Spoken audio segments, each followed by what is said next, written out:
We just spent 424,000 Marriott points on this once-in-a-lifetime stay, and I'm gonna tell you if it was worth it or not. Welcome to the JW Masai Mara, an all-inclusive luxury safari in the heart of Kenya. This property only has 20 advertised private tents, but there's actually 22. We lucked out, and with our Marriott status, we got upgraded to one of the only tents with a dip pool and a jacuzzi. Once you land on the airstrip, you'll be greeted by your guide for all of your game drives. Since the game drives are not private, your vehicle is shared with other guests arriving on the same day. As for the tents, the higher the number, the further you are from the main area. But if you happen to get 21 or 22, do not trade it for anything else because these are the only ones with a plunge pool, which comes in handy during the long midday break since there is no air conditioning on property. Moving on to the food, I was actually really impressed. I mean, I get that it's a US chain, so most dishes will cater to the American and Asian palates, but the quality was actually really solid. And if you see any fruits or veggies on the menu, definitely stock up because everything is grown on property. Now for the actual... I spent a night in the cheapest hotel in the entire Kenya, and then I spent a night in the most expensive hotel in Kenya. Now first up is the cheapest hotel in Kenya. It's called Sislink Hotel in downtown Nairobi CBD, and according to Google and Booking.com, this is the absolute cheapest hotel that you can find in the entire Kenya. It costs 754 Kenya shillings for a night, and I booked a night here. So when I first entered my hotel room, I actually really liked what it looked like. It had a nice bed, a study desk, a shower area. Now, it was really small. It also had a nice restaurant, which I ordered for chapati and chicken for an extra 354 Kenya shillings, and that was delicious. It also had this really nice rooftop view of Nairobi City, and my only constructive criticism was that the shower was directly overhead the toilet, but besides that, I actually had a really nice, quiet night's sleep, and this was definitely worth the price, so I gave them an award for the Best Hidden Gem Hotel Award in Kenya. Now, next up, for the most expensive hotel in the entire Kenya, this is Sanctuary Olonana. It's what's known as an ultra luxury hotel, and one night here costs 130,000 Kenya shillings. To get there, I took a 45-minute flight from Nairobi to Masai Mara, got picked up by my personal safari guide provided by the hotel, drove 20 minutes to the hotel, and bro, the second I got here,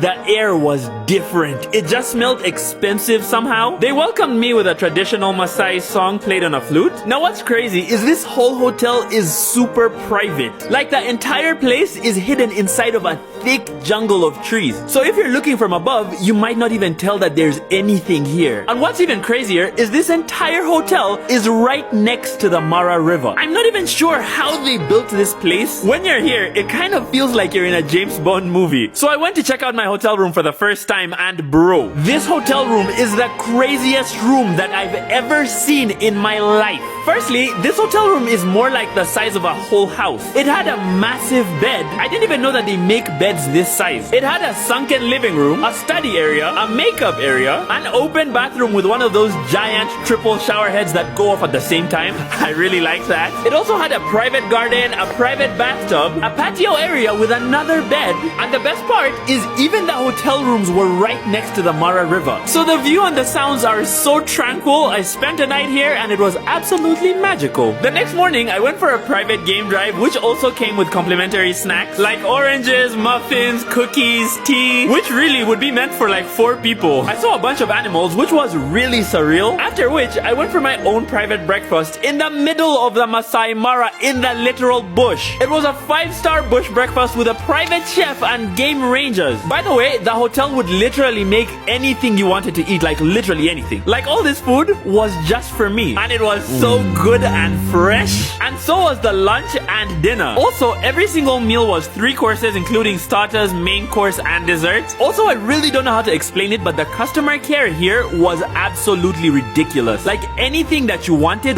to do, they'd make it happen, no questions asked. Why do Chinese people love traveling to Kenya? It's not just the lions, trust me.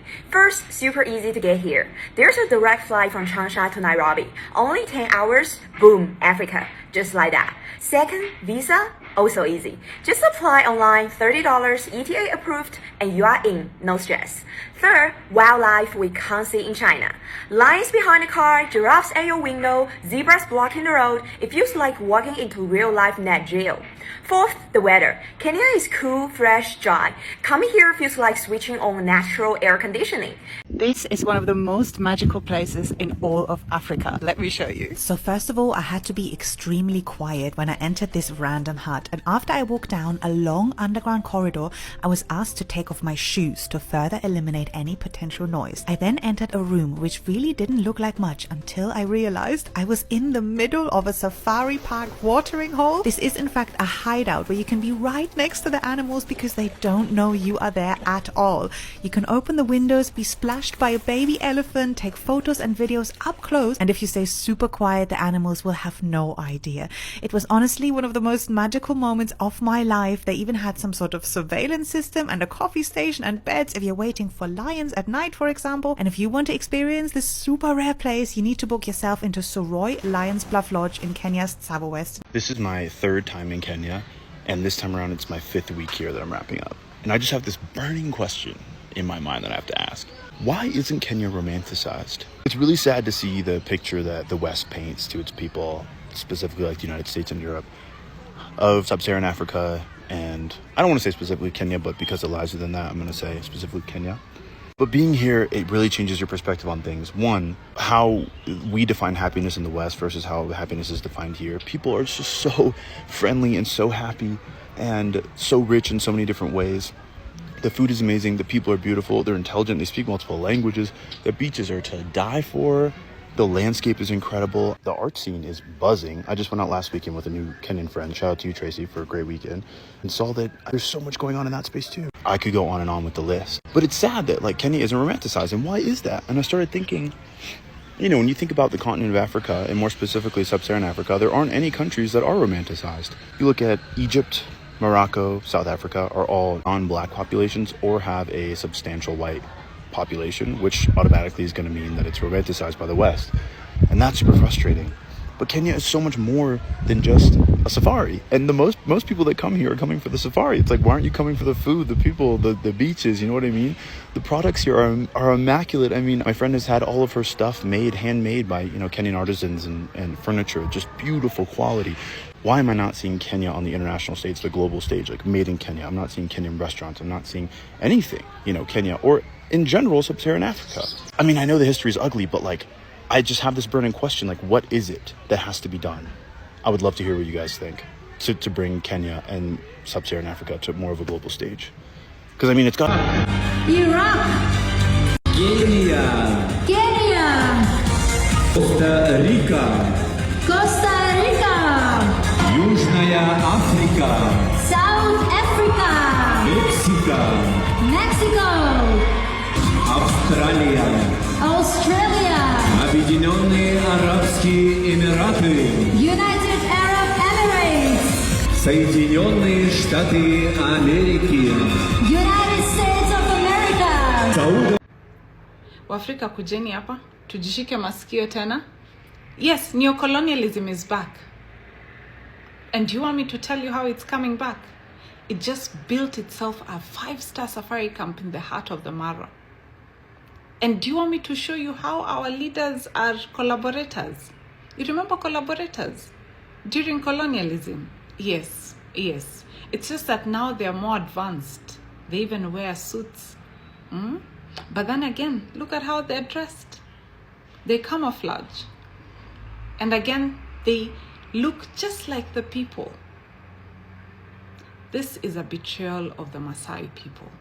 Now, Ritz-Carlton is under Marriott International, a US giant hospitality company.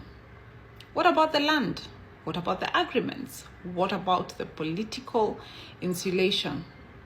All facilitated by local elites, local business partners, and local power brokers, who act as brokers between foreign corporations like Marriott International and the Kenyan land, the Masai Mara. Now, this is what is happening at the Mara. It's not just about the hotel. It's the continuation of a 500-year script. Yes, 500-year script, unfortunately. So foreign power seeks profit, local gatekeepers enforce compliance, nature and indigenous people pay the price and suffer the consequences. I keep on telling you, colonization never ended. It just upgraded its logo, changed its uniform. And now, in Kenya, today, in the Mara, I actually think that we should just abolish all African countries and start all over again, because national pride as an African is the silliest thing. Those are not our borders. Those are colonizer borders that they just decided to draw up randomly, and we were caught in the middle of it all. And so when I see Africans say that African flags are symbols of resistance, like, yes, in some contexts, yes, they are. In other contexts, no, they're not. And I speak as an African myself, especially because when you realize that these flags are just representing states that, were only allowed to become independent because they were being handed over to collaborators. That's definitely the case for Kenya. Like, Kenya became independent and was given straight to British collaborators in the Kenyatta family, Jomo Kenyatta. There was no way the British were going to hand over Kenya to actual revolutionaries. And to this day, Kenya has maintained its collaboration status with the West. So the flag of Kenya for me is really just the flag of a Western puppet state. And you know what? I guess this is part of why I've never worn the Kenyan bracelet, because people are always like, oh, you're Kenyan, where's your Kenyan bracelet? And I'm like, I don't want to wear a flag. And Kenya itself, I made a video about how Kenya is the Israel of East Africa. We are the bad guys of East Africa, guys. Like, us in Rwanda, we're not good. The state, of course, not the people, the state. So I'm not going to wear a flag that reps the state. Hell no. Also, what is the Kenyan state? Abolish African states, they're all made up. None of them are real. Like, what is it even to be Kenyan? To be Kenyan. Here's how much it costs to stay at Giraffe Manor, Kenya. I stayed in the Betty room. It had a 4-poster bed, fireplace, beautiful furnishings, my own private balcony to feed the giraffes in the morning, an original Art Deco bathtub. Included with your stay are all meals, multiple courses, and all house drinks, Wi-Fi, laundry services, access to the Giraffe Center, snacks for you, filtered water, transportation to and from the manor, food to feed the giraffes. My rate was $1,168 per person. I just arrived in Kenya and nothing is what I expected. Like, no McDonald's. But you know what they do have everywhere? KFC, literally everywhere. Another shot, Kenya is on the equator, but it's cool and dry now because of the high altitude. Meanwhile, my hometown in China feels like a drying sauna every summer. And this part really surprised me. Seeing guns on the street is normal, and every mall has tight security checks. Also, I did not expect this. Many dairy products cost 2 to 3 times more than in China. My wallet is crying. But honestly, Kenya is full of wild surprises, and I'm discovering new things. As a Ugandan in Nairobi, one thing I've actually observed ever since I came to Kenya is that where I stay, I've not really seen electricity going. Like, there's no load shedding where I stay. The only time I saw it was when they were fixing something. And from my understanding, Uganda actually supplies electricity to Kenya, right? So why is Uganda constantly load shedding? We always have to be fighting for electricity. Like, what the F? What is happening? Who is eating the money? Who is eating the freaking money? Bye, don't come for me, bye! Leaders of the Maasai in Kenya are warning that a new tourist destination threatens a vital wildlife migration corridor and have filed a lawsuit to halt its operation. The Ritz-Carlton Masai Mara Safari Camp sits on Kenya's border with Tanzania in the heart of the Masai Mara National Reserve. Charging thousands of dollars per night, the hotel boasts private plunge pools, a butler service and panoramic views. But the luxury camp may threaten the very migration that visitors are coming to witness. The camp opened on August 15th during the height of the Great Migration, where millions of wildebeest, zebras and other grazing animals move back and forth between the Serengeti Plains in Tanzania and the Masai Mara in Kenya. Researchers say this migration helps animals to find food and maintain genetic diversity among herds. Leaders of the Maasai, traditionally nomadic herders with ancestral ties to the Mara, and conservationists warn the new tourist destination threatens this critical wildlife corridor. Maasai elder Maitame Aloldapash filed a lawsuit in August in a Kenyan court against the hotel owner, Marriott International, the world's largest hotel chain, as well as the project's local owner and operator, Lazizi Mara International, and Kenyan authorities. The Pash alleges in the lawsuit that the 20-suite camp obstructs the crucial migration corridor and is asking the court to restore the land to its original condition. The Pash told NBC News that the Ritz-Carlton camp sits on one of the most favoured corridors for these animals. He added that any guide will tell you that this is the crossing they use. The Pash's course has also found support among experts, conservationists and tourism groups. The lawsuit comes amid mounting concerns about the health of the 580 square mile reserve, where tourist numbers have nearly tripled in recent decades. According to the reserve, tourism in the Mara generates an estimated $20 million annually, and thousands more indirectly. But the rapid growth in lodges and camps has often clashed with conservation efforts. In 2023, Kenya introduced a moratorium on new developments in the Masai Mara Reserve, amid concerns that poorly regulated tourism development was stifling migration and the reserve's ecosystem. Masai have criticised authorities for approving the Ritz-Carlton development despite this moratorium. But neither Kenya's National Environment Management Authority nor Marriott International responded to questions over how the project may have complied with the Mara management plan. Lazizi's managing director said in August that Kenyan authorities had conducted an environmental impact assessment and established that the site was not a wildlife crossing point. Kenya's National Environment Management Authority. This story just might be the epitome of what's wrong with the travel industry in 2025. And it takes us to Kenya. I had the great privilege to travel to Kenya in February of 2024. I hiked in Karura Forest, one of the world's largest urban forests, marveled at the wildlife of Nairobi and Tsavo National Parks, and learned of the inseparable, essential connection the Maasai have with this, their indigenous land. But as it turns out, Marriott hotels could give all for any of that. To them, it's a financial opportunity. Dr. Chloe Boudin is a wildlife vet and has been sharing updates from the Masai Mara, where Marriott is attempting to build a luxury hotel that would alter the Great Migration. You know, that wondrous event we all fell in love with as children when we saw it animated in The Lion King. The Marriott is with the Circle of Life people. They've even reportedly had a gag order issued on the Maasai elder, bringing attention to this fight. Now, I can think of few things more insidious than a corporate hotel altering the course of millions of years worth of animal instinct so that millionaires can play safari dress up in luxury. As Dr. Boudin posted, this is about preventing extinction. I very much recommend following her at Jungle Doctor for the latest on the case. In the meantime, please share the story as far and wide as possible, and do feel free to let Marriott know that you're pro Circle of Life, and they can right off with their little Guys, I have noticed that whenever Netflix wants to produce a blockbuster African movie, they always go for Southern African actors. It's either they go for Southern African actors or they go for Kenyan actors. Whenever they want, go and check all the blockbuster African movies on Netflix and on any big movie platform. Go and check it there. You will notice that it's either it is a Southern African actor that is accentuating in that movie, or they use Southern African themes in that movie, or Southern African names. But whenever they want to sell that movie, when it's time for them to market that movie and sell that movie also to the public, guess what? That's when they come to Nigeria to come and sell their movie.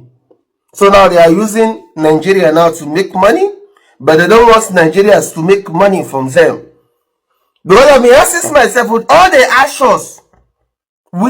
actions in Nigeria, with all the hard work that Nigeria has been pushing for so long in the movie industry, why does Nigeria don't have like a big blockbuster movie? That is my problem.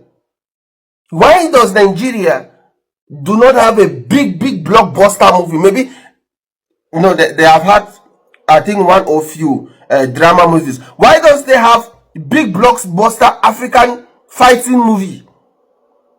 I want to know, because this is getting rat freaks, HBO.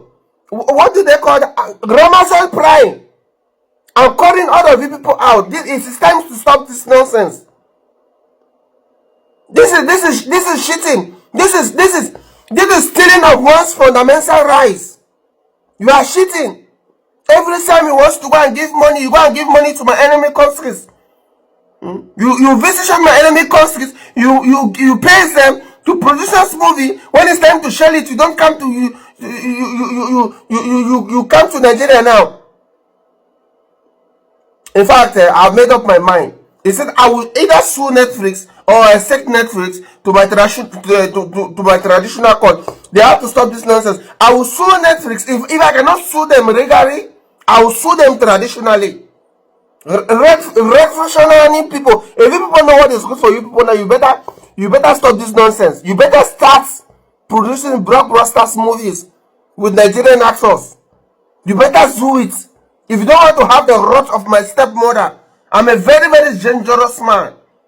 I'm a dangerous innocent person. You can ask the people of South Africa and the people of Kenya how I fought and defeated them. Slightly. How I slightly defeated them. I'm not gonna lie, they have beaten me. Like they have trashed me. My enemies of mine, they trashed me, but Redfish, I will trash you people. No, seriously, guys. I know I miss those sometimes, but this is serious. This is a serious matter.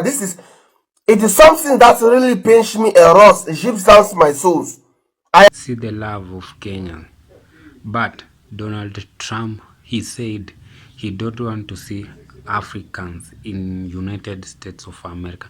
That means even us here in Africa, we will refuse Americans to come here in Kenya and visit to our park and see the animals. Yeah, so that's not good. Yeah, that's not, guys. Tell Donald Trump to think again. We don't want to be like that. We don't want to live like that. We want to stay together. Yeah, you come, you visit our country, we come to visit your country. Yeah, like that. Here in Africa, we want peace. Peace forever.